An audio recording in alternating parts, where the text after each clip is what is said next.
ओम गंग गणपते नमः। जय माता रानी दोस्तों, आपके अपने चैनल प्रभु कृपा में आपका बहुत बहुत स्वागत है। माँ भगवती दुर्गा की कृपा सदैव आप और आपके समस्त परिवार पर बनी रहे। मार्गशीर्ष मास के कृष्ण पक्ष की संकष्टी चतुर्थी को गणाधीश चतुर्थी के नाम से जाना जाता है।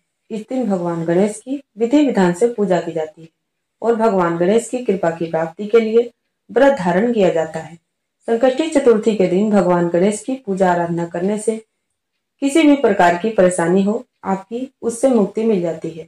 इस व्रत को विधि विधान से करने से आपके जीवन में खुशियां भी आती है, जीवन में सफलता भी मिलती है, बाधाओं से भी मुक्ति मिलती है और कई प्रकार की परेशानियां, चुनौतियां जो हमारे जीवन में आ रही होती हैं, उससे भी आपको मुक्ति मिल जाती है। इस व्रत को धारण करने से भगवान गणपति प्रसन्न होते हैं और अच्छे स्वास्थ्य की प्राप्ति होती है, सद्बुद्धि की प्राप्ति होती है, समृद्धि की प्राप्ति होती है और सुख समृद्धि, संतान, सौभाग्य, हर प्रकार का आशीर्वाद भगवान गणेश की कृपा से प्राप्त हो जाता है। इसलिए प्रत्येक गृहस्थ आश्रम को प्रथम पूज्य गणपति की आराधना संकष्टी चतुर्थी पर जरूर करनी चाहिए। अगर आप इस व्रत को करते हैं तब तो बहुत अच्छी बात है। मान लीजिए व्रत नहीं भी कर पाते हैं तो भी संकष्टी चतुर्थी पर विधि विधान से पूजा करना अत्यंत आवश्यक है। तो आज की वीडियो में आप जानेंगे कि मार्गशीर्ष मास की संकष्टी चतुर्थी कब है, चतुर्थी की तिथि कब प्रारंभ हो रही है, कब समाप्त हो रही है, व्रत हमें कब धारण करना है और व्रत खोलने का शुभ मुहूर्त क्या है। संकष्टी चतुर्थी के व्रत में चंद्रमा की पूजा करना अत्यंत आवश्यक माना जाता है। तो चंद्रमा की पूजा का चंद्रोदय का शुभ मुहूर्त क्या है, संपूर्ण जानकारी संकष्टी चतुर्थी व्रत से संबंधित आज की वीडियो में मैं शेयर करने वाली हूँ। तो इस वीडियो को पूरा जरूर देखिए और अच्छी लगे वीडियो तो लाइक भी जरूर कीजिए, क्योंकि आपके लाइक्स और आपके कमेंट्स मेरे लिए बहुत महत्वपूर्ण होते हैं। यह एकमात्र जरिया है जिससे मुझे पता चलता है कि आपको यह वीडियो अच्छी लगती है और आपके लिए यह वीडियो उपयोगी है। तो अगर वीडियो पसंद आए तो लाइक तो जरूर ही किया कीजिए और यदि चैनल पर नए हैं तो प्लीज चैनल को सब्सक्राइब कर लीजिए। तो सबसे पहले जानते हैं कि संकष्टी चतुर्थी की तिथि कब प्रारंभ हो रही है, कब समाप्त हो रही है और व्रत हमें कब धारण करना है। तो देखिए, चतुर्थी तिथि की प्रारंभ हो जाएगी 18 नवंबर को शाम को 6:55 पर और समापन होगा 19 नवंबर को शाम को 5:28 पर। अब व्रत हमें कब धारण करना है, देखिए चतुर्थी का व्रत जब हम धारण करते हैं, मतलब संकष्टी चतुर्थी का व्रत जो धारण किया जाता है, तो इसमें चंद्रमा का बहुत महत्व होता है। जब चतुर्थी का चंद्रमा हमें प्राप्त होता है उसी दिन हम व्रत करते हैं।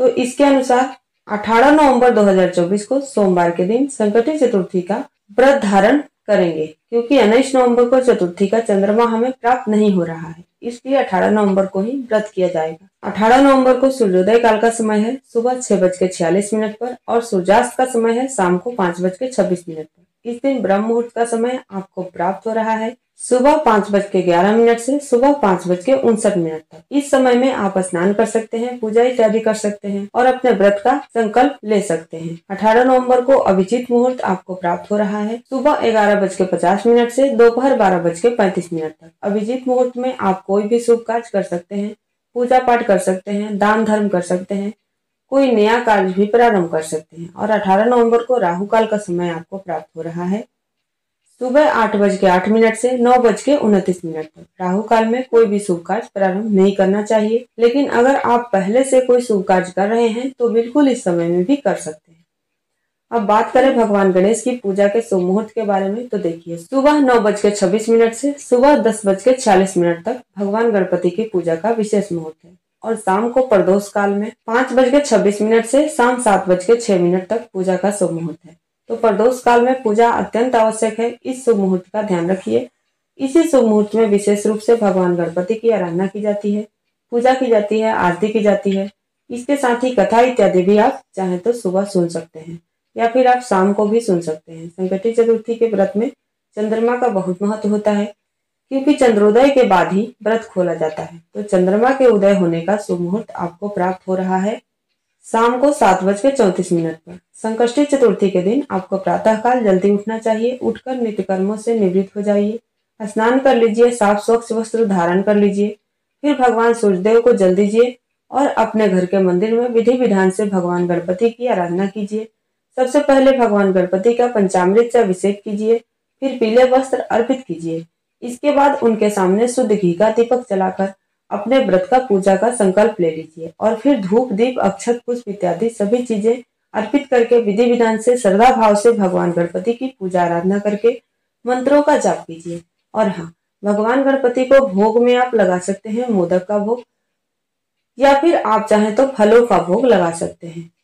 मोतीचूर के लड्डू का भी भोग लगा सकते हैं। सबसे आवश्यक होता है दुर्वा अर्पित करना।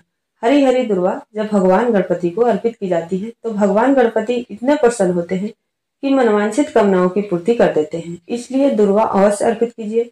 व्रत करते हैं तो भी कर सकते हैं, व्रत नहीं करते हैं तो भी कर सकते हैं। और पूजा करने के बाद व्रत की कथा सुननी चाहिए। तो संकष्टी चतुर्थी व्रत की कथा की वीडियो आपको कल सुबह मिल जाएगी। और हाँ दोस्तों, इस चैनल पर प्रतिदिन मार्गशीर्ष मास की कथा भी अपलोड हो रही है, आप लोग जरूर सुना कीजिए। और अगहन गुरुवार महालक्ष्मी व्रत की वीडियो चैनल पर अपलोड हो चुकी है, जरूर देख लीजिए। उम्मीद करती हूँ यह वीडियो आपके लिए उपयोगी होगी। अच्छी लगी वीडियो तो लाइक कीजिए, शेयर कीजिए और चैनल पर पहली बार आए हैं तो सब्सक्राइब करके बेल आइकन को जरूर प्रेस कर लीजिए।